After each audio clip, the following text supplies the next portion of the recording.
So what are we talking about today? We're going to talk about how to make time for your career development. Let me get my screen up. I have a few questions for you before we get into our ideas for action. Oh, lots of us here today. Hoping you can see this, everybody. Before I give some ideas for action, we talk about the topic. If you didn't already know, and I have been sharing this constantly on social media, so you probably do know, but we are doing a Squiggly Careers Skills Sprint in August. So this is, well, we're not going to be doing PodPlus sessions, partly because it's holiday times and there's other stuff going on behind the scenes, which doesn't make it possible. But instead, we are going to do the skills sprint. So if you don't know about it, every day, every weekday in August, we will release a daily episode of the Squiggly Careers podcast. Don't panic, it's only 7 minutes long. So it's super, super short.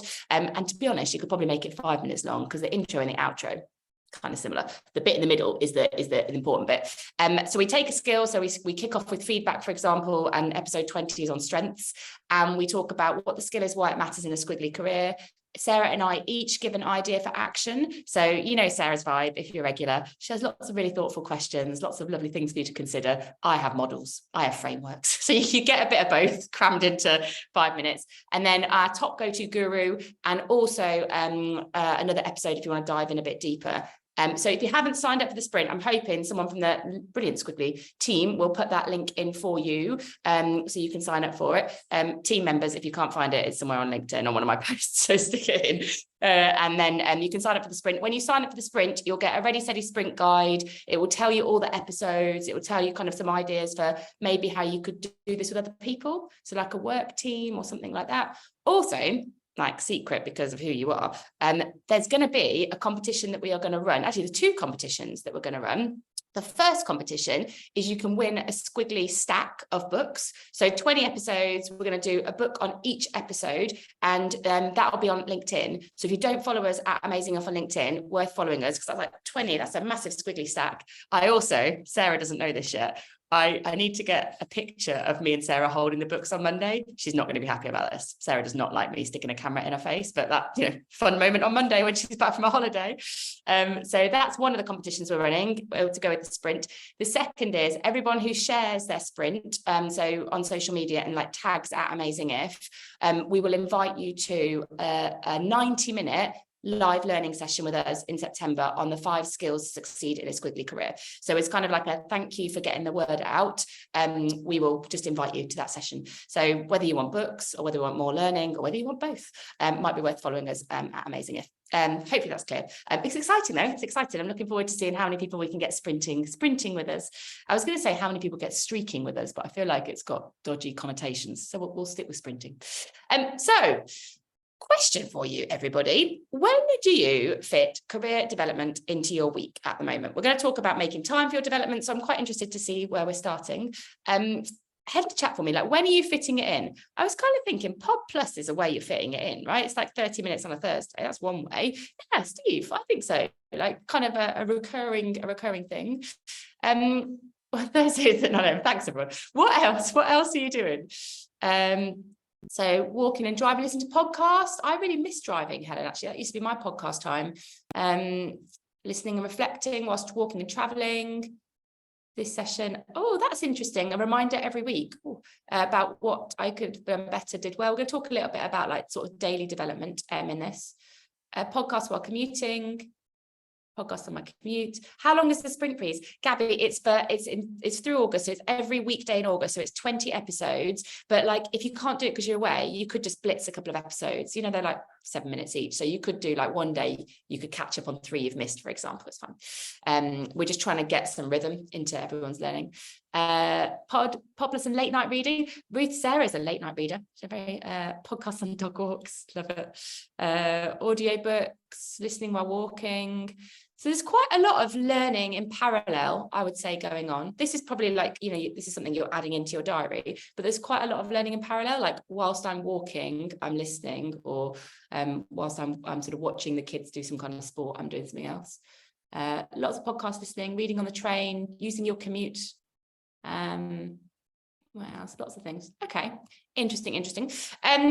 I thought we'd do the Goldilocks test. I mean, I've entirely made this test up, everybody. But in the context of your learning, the amount of learning you're doing at the moment, are you kind of doing just the right amount?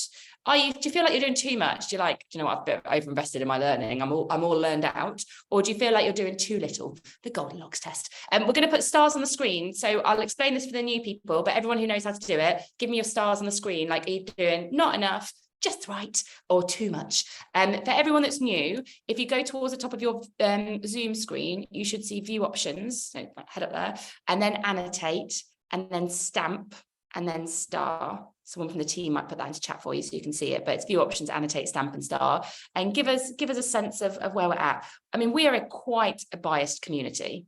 I mean, you're already proactively investing in your development by giving 30 minutes of your time to be here. So we're probably not representative of everybody. But let's have a look. Oh, not enough. In my view, there's no annotate. Don't worry, Becca. You can kind of write. It sometimes depends on how you join. So if you're joining on a phone or if you're joining on your web browser, sometimes it doesn't work. So you can either just let me know in chat or just write like Inez has. Inez, you get a lovely heart there. That's just for Inez. I do quite a bit as I commute. So the majority of us are feeling like we're not quite doing enough. Yeah, I feel like I'm not quite doing enough, actually. I'm sort of, or I'm maybe doing it without being conscious of it. I'd like to be a bit more conscious of my learning at the moment. Just right. You get it just right as well, Becky. Okay, interesting, everybody. So I'm overloaded by learning. No one's in that position too much. Right, I'm going to move your stars off, hold your stars and your drawings, everybody. So the episode this week was inspired by our most recent Harvard Business Review article, which came out last week, I think, maybe the week before, how managers can make time for their career development. So don't panic if you're not a manager.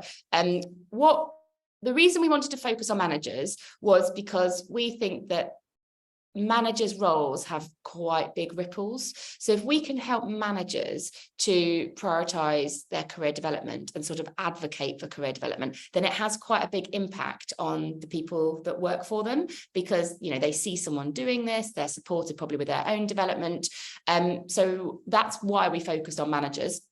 Also, HBR quite like articles on managers. So that was another reason. But I would say that the ideas in the article are applicable for everyone. So I've kind of focused more on the ideas that I think are applicable for all of us, whether or not you're a manager. So in the article, we cover 3 challenges that we see that get in the way of lots of managers' development, and probably get in the way of our development if you're not a manager. So the 3 things we talked about, this one is perhaps manager specific, they might also apply to mentors, is the say-do gap. So one of the challenges, if you're a manager or a mentor and you tell other people, oh, you should look up at your strengths, or have you thought about your values, or have you ever listened to the Squiggly Careers podcast, or whatever it is you're sort of saying to other people that would be good for their development. The problem is, if you're not doing that yourself, then it doesn't come across with a lot of credibility to the individual. Like, say if Sarah's saying to me, oh, Helen, have you read this book from Oliver Burkeman on time management? And I'm like, no, have you? And she goes, no, I just thought it was good. The cover looked nice. Then it's sort of like, it's not a lot of credibility in that recommendation. So what we really want to do is minimize the say-do gap, because it means that people's recommendations for career development lose credibility. It's like if I'm saying to you, oh, we should all spend 5 minutes a day reflecting, and then you ask me a question, or how do you reflect, Helen? And I say, well, I don't do it. Then I'm not very credible to you as someone who's helping you with a career development. So wherever possible, we want to minimize the say-do development gap, particularly if we're supporting someone else's development. Another quite challenge that I see, and this definitely isn't just for managers, is what we call the bubble barrier. So this is where we get really internally focused with our learning. So, and I used to think this just happened in big companies, but I can still see it happen in my company today.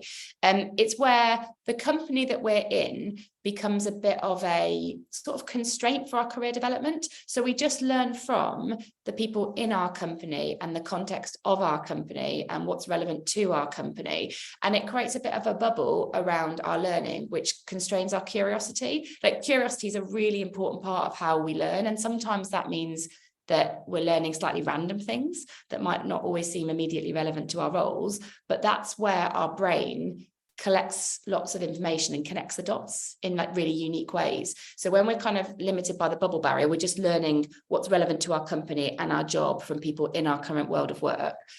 We constrain our curiosity, and that's a bit of an issue for us. And then the third challenge we talk about is the time trap.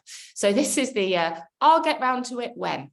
I'm going to get round to my learning when I've got a spare hour. I mean, when you get that spare hour, let me know, because I would love it. So the I'll get round to it when tends to mean it never happens then, because we're always sort of kicking the career development can down the road, and we kind of never catch up with it.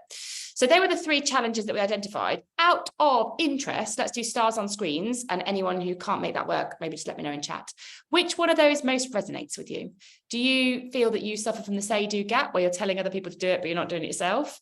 Do you feel like you're a bit over-focused in the internal context? Or do you feel like you often say that I'll get round to it when, or you think the I'll get round to it when?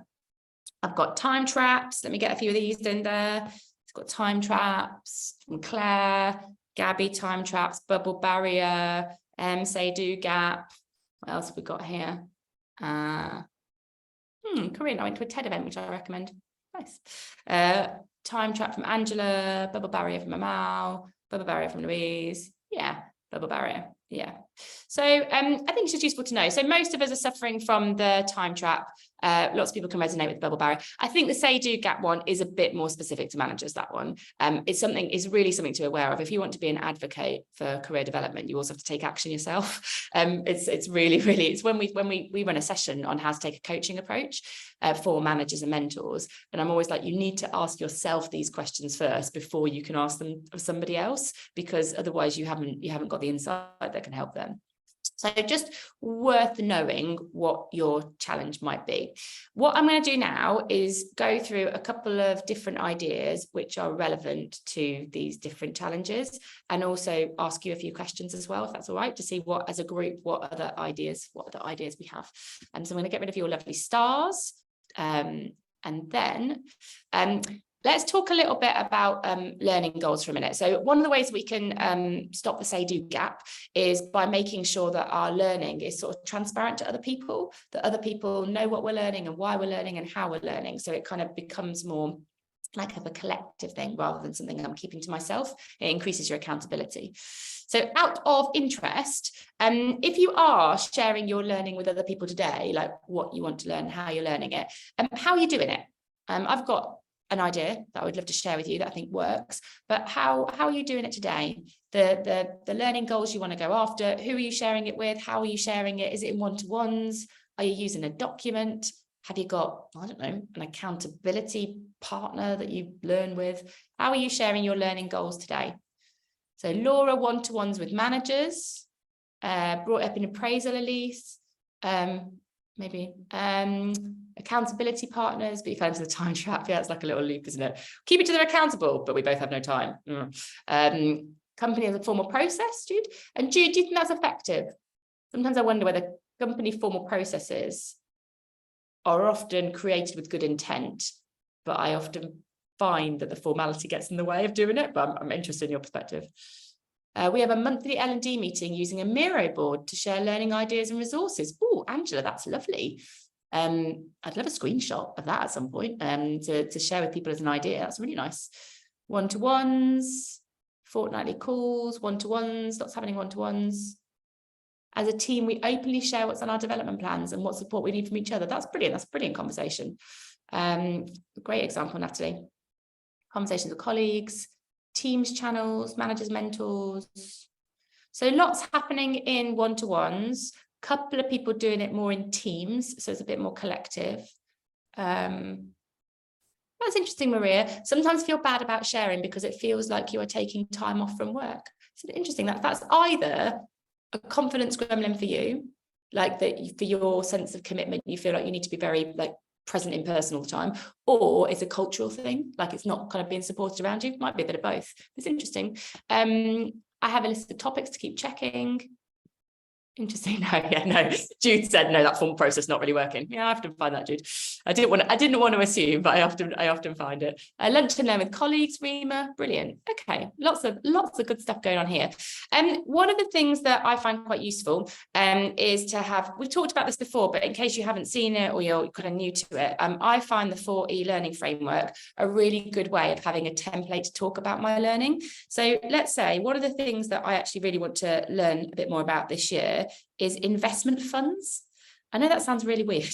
You're like, that's random, Helen, but it does have a squiggly connection. I would love in the future to create a squiggly career investment fund where we are supporting other organisations that are making careers better for everybody, so that we can increase our impact through organisations doing different things in this space.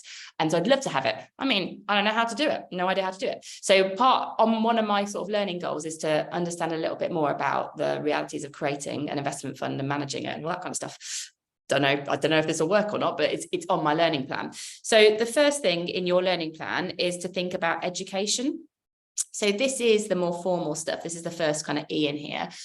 This might be courses you could go on, books you could read. It could be podcasts you could listen to, like all the kind of like more formal inputs on that topic that you want to learn about. And then I would put that kind of in that box. I would do this on my own first. The second one is about exposure. So this is more about sort of who you can learn from or who you could learn with. So maybe that could be an individual. So that could be a mentor, somebody who is particularly knowledgeable about this topic or experienced in that area. Or it could be a community. Maybe there's like a community that kind of talk about this stuff that you could connect to. So our learning lasts longer when we discuss it with other people. That's why the exposure bit's so important. Then there's experience. So like 75% of our learning sticks when we put it into practice. So practically, maybe I could do a pilot, maybe I could shadow somebody, maybe I could, spend a day a month in somebody that's already got a learning fund, for example. Doesn't have to be in my business, but that could be a way that I could get sort of direct experience. And then the last one here is extend.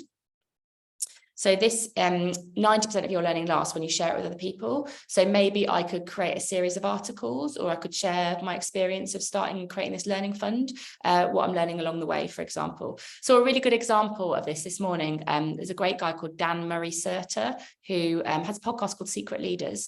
And he shares the growth of his business. So he's an entrepreneur and he shares like what he's learning about building a business. By sharing it, the knowledge like sticks a lot longer because you're having to kind of go through lots of learning loops in your brain.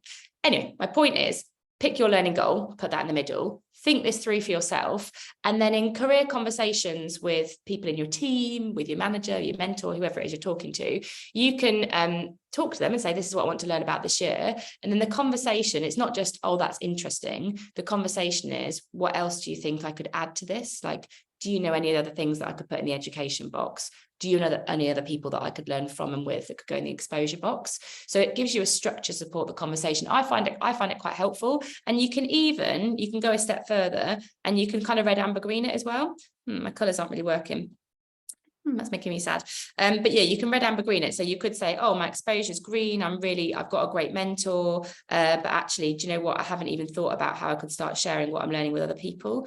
So it might help you to kind of give you a bit of focus so that you can review it more regularly. So that's mine. Any other ideas of what you're doing? What else? Start mentoring a colleague, weekly sessions. Oh, good, Corinne. I'm glad. I find it a really, really useful model. I find it useful also because it's based on like learning psychology. Like if you do this, your learning lasts longer. But I also find it's quite useful for focus. So maybe try that. Maybe share that in maybe share that in Teams. Second one. So we talked about the bubble barrier.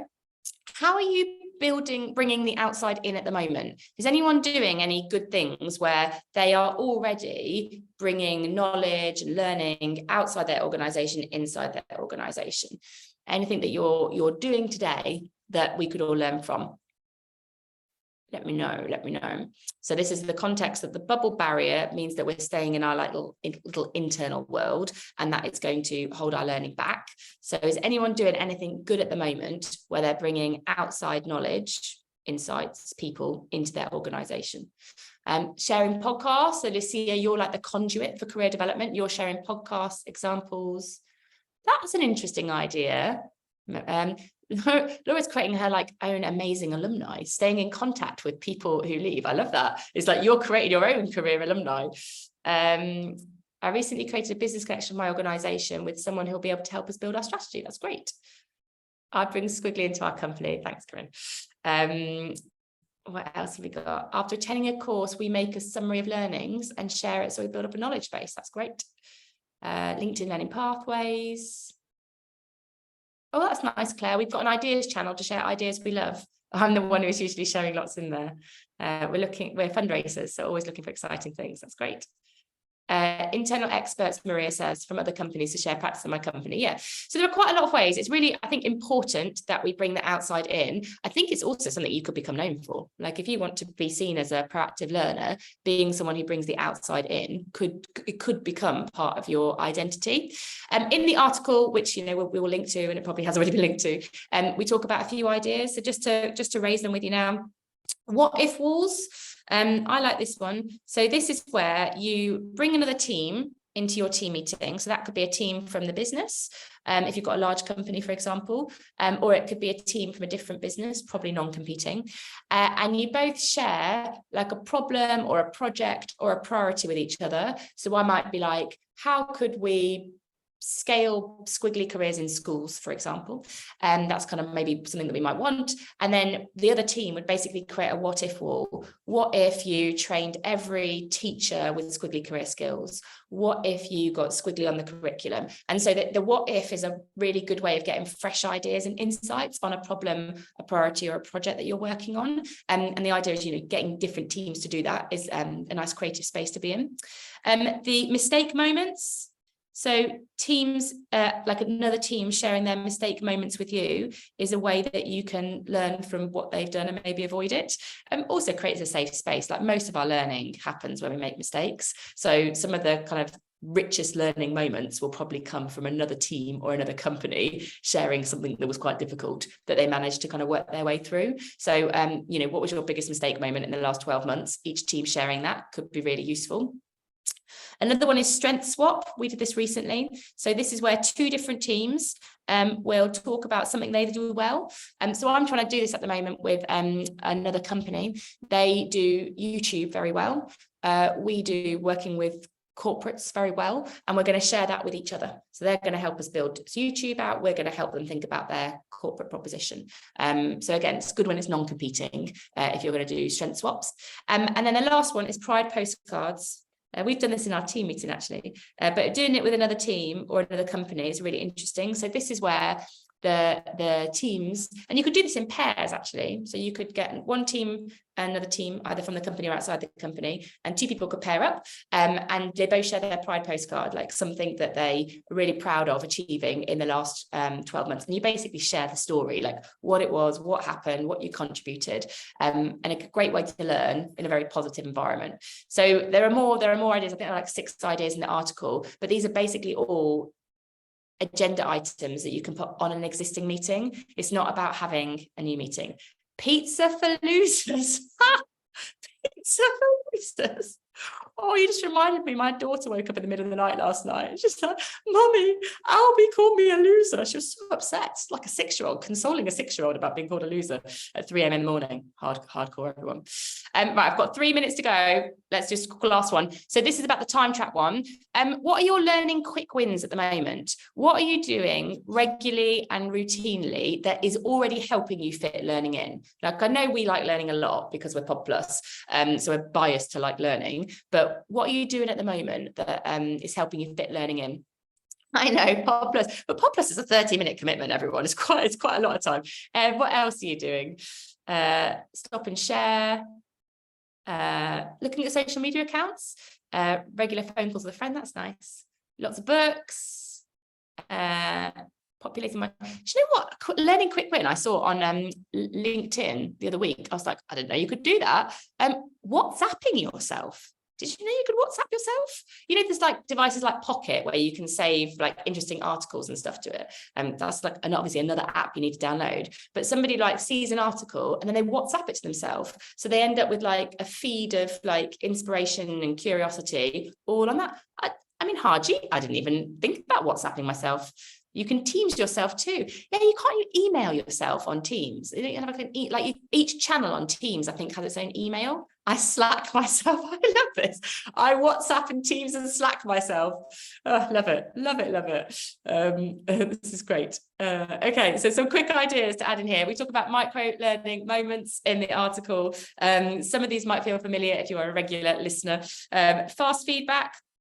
Fast feedback is a micro learning moment. One of our favorite questions to ask some fast feedback is either, when do you see me at my best? Or what 3 words would you use to describe me at my best? So kind of one is a bit more word specific, one's a bit more situation specific. Great feedback questions to just add to your, like, ask it once a week. When do you see me at my best? Or what 3 words would you use to describe my best? Just think of it as like accumulating some data for your development. And one more idea here is about making sure that you are stretching your strengths. Really important that we stretch our strengths. So you take something you want to be known for. So for example, I might think, oh, I want to be known for career development, and then run it through the 3R test. Could you use it more regularly? So could you use it more today, for example? Like, how could you use it more today? Could you use it in more situations? So maybe you're using this strength at the moment in your team, or is there another project or something else that you could contribute that to? So you've got a greater range of situations you're using it in. And could you use it with more people? So maybe you're using it inside your company at the moment. Are there some other people outside your company, or the PodPlus community, or your LinkedIn network, whatever it is, so that you could take that strength you want to be known for and use it with more people, more places, more often. So run it through the 3R test, and it will help you see how you can stretch your strengths. Everyone, we're at time. I hope that was useful. If you would like a slightly more slow, considered version of what I just talked about, either the pod sheet, which is on amazingif.com, that will summarize what I've just talked about, or obviously the podcast, and you'll hear Sarah's lovely voice, and the HBR article. So there's kind of 3 different ways that you can dive in a bit deeper into this. But thank you for being here. I won't be here next week, I don't think. No, my husband will probably kill me if I do this before I go on holiday. So no, I won't be here next week. So I'll see you in September, because there's no PodPlus in August, because we're doing the skill sprint, which you are all going to sign up for and get involved in. Fingers crossed, fingers crossed, fingers crossed. So hopefully see you probably on the LinkedIn at Amazing If channel. That's where we're going to really like post every day and have lots of conversation about it. So if you want to feel like you're still connected to the community in August, I would like, follow the LinkedIn channel, because that's where, that's where we'll be messaging loads about it and seeing how people are getting on with it. Thanks, everybody. I keep stalking my holiday place because there are thunderstorms every day. I'm like, really? Change. I'm sure it'll be fine. Right, everyone, take care. Have a brilliant rest of your week, and I will see you on soon. See you on the sprint.